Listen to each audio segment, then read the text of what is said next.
She thought silence would hide it. A second apartment isn't expensive if you keep everything in cash, if you keep the receipts buried, if you make sure the key never leaves your pocket. But a pocket empties at the wrong time, and one missing slip of paper is all it takes. Once I had the address, I wasn't asking whether there was another life. I was asking how many years it had been running alongside mine. Chapter 1. The key that shouldn't exist.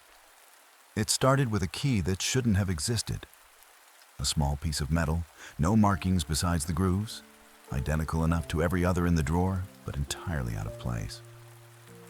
I remembered every lock in the house. Front door, back door, shed. Each was accounted for. This one fit none of them. Ordinary keys belong to ordinary doors, but an unclaimed one doesn't let you rest. It asks a question each time you see it lying there. The first time I picked it up, I hoped it was just a spare from years ago, left behind at some point and forgotten. But when I slid it onto the ring, it didn't match. The color of the cut was fresh, metal unscuffed, no rust at all. That detail unsettled me more than the item itself. We had no new locks, no reason for any fresh cut. If you strip the moment bare, it was only a key. But the mind doesn't work like that. It always wants to know which door is being kept locked. I didn't say anything out loud. Instead, I put it back and waited, testing myself. Maybe silence would prove I was wrong, that it was just a leftover mistake. But then the receipts began to appear, folded into the pages of a book, slipped behind the car visor, forgotten in the pocket of jeans left for the laundry. They shared almost nothing in common, except for the denomination. Cash, always cash. Never a card swipe, never a record that might trail back. Grocery items, dry cleaning, utilities marked with vendor codes I didn't recognize. The more I stared, the more sense they refused to make in our shared budget. Cash has its place, but not in a life where bills arrive digitally and payments are drafted without thought.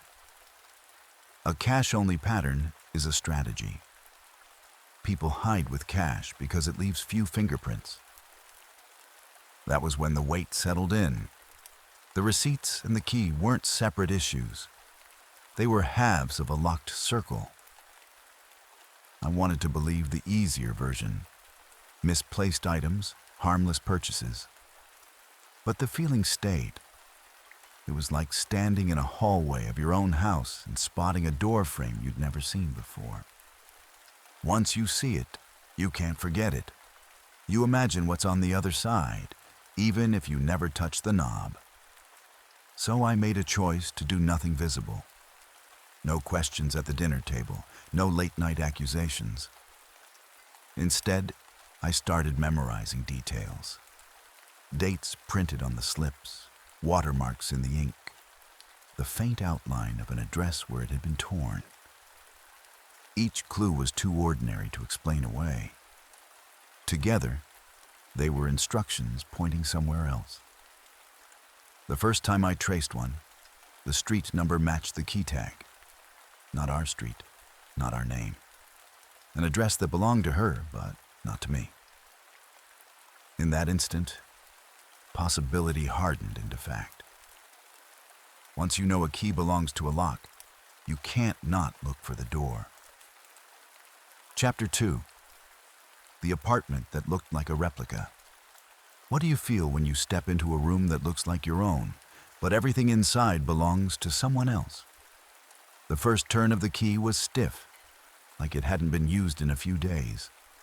The door opened into a small flat, the kind rented by people who want function, not flair. The name on the lease was hers. The handwriting on the mailbox was hers. My name was nowhere. That detail stayed in my mind, even as the rest of it came into focus. The living room shouldn't have surprised me, but it did. Same brand of cereal on the coffee table, half a box left open. She didn't even like that cereal when we ate it at our house. The couch was a near copy of ours, down to the same upholstery, only a shade darker. On the wall, frames tilted slightly with family photos. Children's faces smiled out at me, but they weren't ones I recognized. The eyes, the hair, the gestures. They echoed hers the way a last name does, without needing explanation. A life organized around other kids, not ours. It was the kitchen that held me longest. Refrigerator door crowded with paper, magnets shaped like animals. Drawings in marker and crayon, stick figures, suns with too many rays, the kind my own kids had outgrown years earlier. A calendar pinned beside the fridge marked school holidays and half-days, but not from any district I knew. Bills, folded into envelopes, sat tucked in the drawer where I usually kept tinfoil at home. Gas, water, electricity, each linked to this address, each paid in cash. What stood out most was how simple it all felt. No luxury, no indulgence. Just the quiet heft of another routine.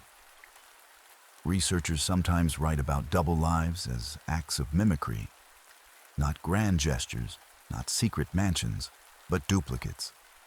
One household mirrored into another, same brands, same tone, same repetition of the everyday. Standing in that kitchen gave weight to those words. It wasn't fantasy she kept alive. It was another version of the ordinary. I didn't feel rage at first, not even panic. What rose was a kind of stillness, like stepping into a photograph where everything looks familiar until you notice the details don't belong. I couldn't shout in that space. I couldn't even move too quickly. I just watched and made notes in my head, like an archivist, not a husband. The further I moved through the flat, the more clear it became this wasn't a place for hiding an affair. It was an ecosystem, with roots the length of years. Evidence of shared breakfasts, kids' bedtime routines, bills on autopilot. Only here, they were run on cash, and her name alone. This wasn't infidelity built on moments. It was a family built on structure. Once you understand that scale, anger shifts into strategy. The betrayal is no longer about her choices. It's about what in my life I needed to hold on to before the weight of hers tried to take it. Chapter 3. Securing the silent exit. When you know the story's over, how do you make sure you keep the last word? That thought settled in my head at the night I slipped the key back into place. No outburst, no accusations. I knew whatever happened next would be the difference between drowning in drama or walking away with my life intact. The only way through was quiet, deliberate steps. So I began with the smallest ones, lining up everything I'd found in rows on my desk, flattening receipts, photographing each slip, and storing copies in an email folder only I could access. A drawer full of evidence is easy to burn. Cloud storage is harder to erase. I carried that routine into each day. Take the photos, file the names, keep a digital timestamp. Even when the anger wanted a voice, I pushed it down. Evidence is patient. Arguments are not. I started thinking of it as a game played in silence, one move at a time. She continued running both lives like nothing had cracked. But in the quiet of the night, I was recording every transaction, each small bill, every visit that didn't match her story. That silence became a weapon. The next step wasn't paperwork, it was money. I opened a new account in my name only, shifting paychecks piece by piece so the balance in our joint checking never raised suspicion, but always trended smaller. I froze my credit online, a 5-minute form that locks out sudden loans or debt under my name. Groceries, utilities, every expense I could manage. I redirected slowly, attaching them to the secure account she couldn't see. Nothing dramatic, no sudden gaps, just steady movement. At the same time, I studied property records. The house had always been in both our names, but a quit-claim deed transferred to a community land trust shifted the leverage overnight. It meant the roof over my children stayed secure even if everything else collapsed.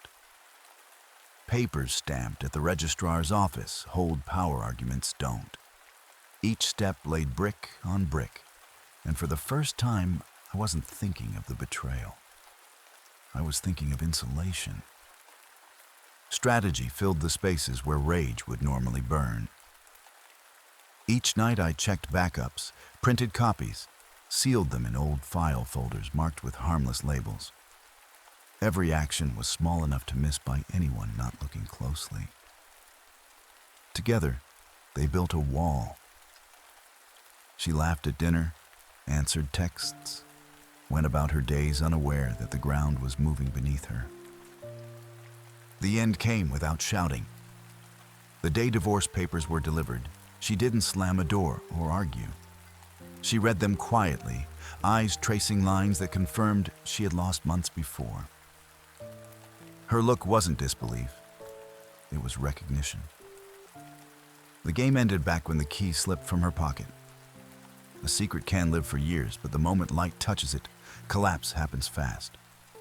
What follows isn't anger, it's control.